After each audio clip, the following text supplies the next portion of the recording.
Cardiac electrophysiology is the branch of cardiology जो heart के rhythm disorders जिसको हम लोग एरिथमिया कहते हैं उसके बारे में डील करता है। मतलब वो जिन लोगों को एरिथमिया का प्रॉब्लम रहता है उसके लिए ये स्पेशलाइज्ड ब्रांच है जो हार्ट की बीटिंग से रिलेटेड प्रॉब्लम को सॉल्व करने के लिए रहता है।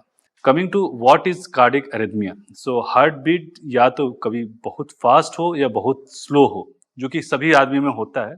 और उस जब वो अनप्रोवोक्ड हो, मतलब बिना कारण के हो, उसको तब कहा जाता है कि वो एरिथमिया है। मतलब heart beating which is very fast और वेरी स्लो बिना किसी कारण के, that is called arrhythmia. Heart beat जब फास्ट होता है उसको कहते हैं हम लोग टैकीअरिथमिया, और जब वो हार्ट बीटिंग जब स्लो होती है उसको कहते हैं ब्रेडीअरिथमिया। तो अगर आपको पाल्पिटेशन हो रहा है, आपको चक्कर आ रहा है, आपको काम करते समय कभी कभी पसीने आ जा रहे हैं, वीकनेस आ जा रहा है, जो कि कभी कभी एरिथमिया के सिम्टम्स होते हैं, उसको पूरी तरीके से कार्डियोलॉजिस्ट और इलेक्ट्रोफिजियोलॉजिस्ट दोनों से मिलना और उसका फाइनल ट्रीटमेंट प्लान करना चाहिए।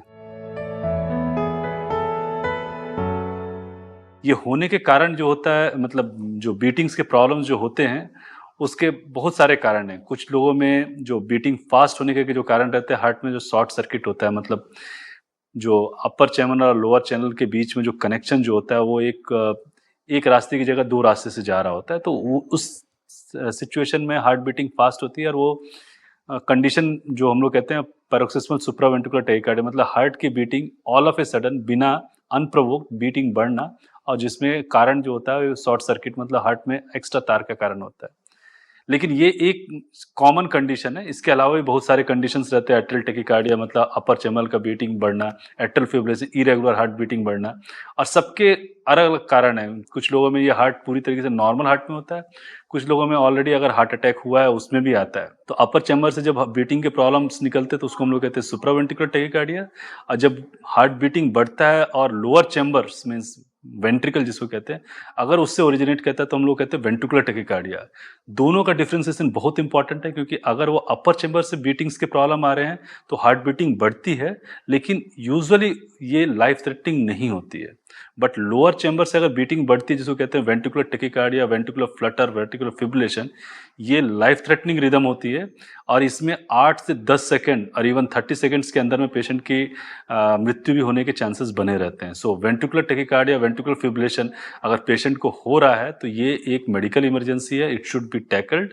अगर ऐसा डायग्नोसिस हुआ तो इसका ट्रीटमेंट जल्द से जल्द करना चाहिए। Coming to the SVT means supraventricular tachycardia, इसको हम लोग ईपी स्टडी करके कंफर्म करते हैं, और जिस लोकेशंस में जो इलेक्ट्रिकल प्रॉब्लम हो रहा था वहाँ पर हम लोग EP RF ablation means radio frequency ablation means एक तरीके की हीट थेरेपी होती है, जिसको दे के हम लोग उस सर्किट को डीएक्टिवेट कर देते हैं, जिससे कि फ्यूचर में इनके ये एपिसोड्स ना हो।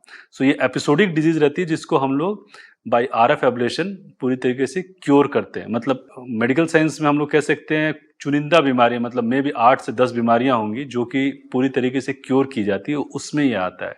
इसलिए इसकी जानकारी होना बहुत जरूरी है, क्योंकि बहुत लोग डर के मारे और नॉलेज ना होने के कारण दवाइयां लेते रहते हैं और बीमारी के साथ रहते हैं।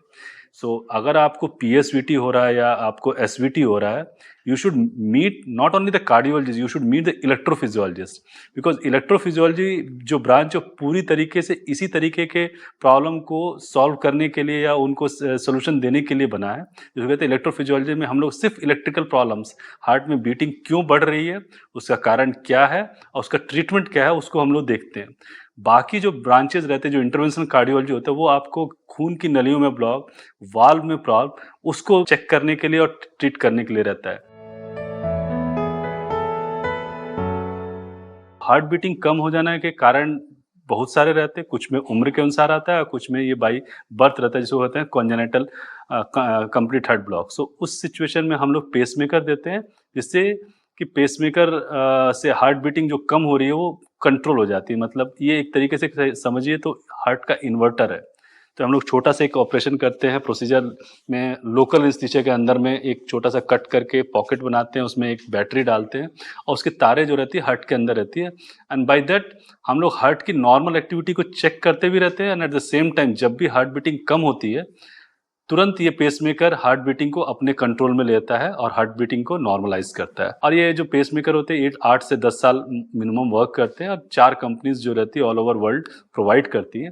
और उससे जब भी हम लोग, एक टाइम होता है जब हम लोग बताते हैं कि आपका पेसमेकर जो है रिजर्व मोड में चला गया, हम लोग कहते हैं ERI, elective replacement of implant, मतलब आपको 3 से 4 महीने का टाइम रहता है जहाँ पर आप अपना डिवाइस को चेंज कीजिए। मतलब पेसमेकर का बैटरी खत्म, जो कि नॉर्मली 7 से 8 साल मिनिमम चलता है, और वो हम लोग हर 3 से 6 महीने पे चेक करते हैं। और जब टाइम आता है, वो आपको डॉक्टर और उनकी टीम बताएगी कि आपका पेसमेकर का रिप्लेसमेंट का टाइम हो चुका है, आप 2 से 3 महीने के अंदर में इसको रिप्लेस कर दीजिए।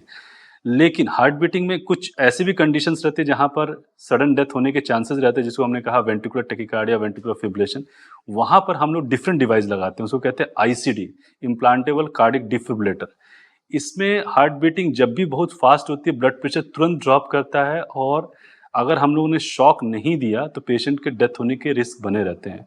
ये कुछ कंडीशंस रहती हैं जिसको कहते हैं एरिथमिक कंडीशन, जो कि बाय इन फैमिली में भी रन करता है, या आपके हार्ट की ऐसी कंडीशन है कि ब्लड प्रेशर उसमें ड्रॉप करता है और वो वेंट्रिकुलर टैकीकार्डिया के कारण हो रहा है, तो उस सिचुएशन में हम लोग आईसीडी डालते हैं। और ये आईसीडी एक तरीके से समझिए Z security of the heart. Heart beating अगर बहुत फास्ट है तो उसको कम करता है, स्लो है तो उसको नॉर्मल करता है। तो ये हार्ट के सारे रिदम प्रॉब्लम को एक बार में कंट्रोल करता है। इट लाइक बीटिंग फास्ट जा रही है तो तुरंत उसको कंट्रोल करने के लिए वो शॉक देता है, या उसमें बीटिंग रिड्यूस करने के प्रोटोकॉल्स रहते हैं, जिसको होते हैं एटीपी।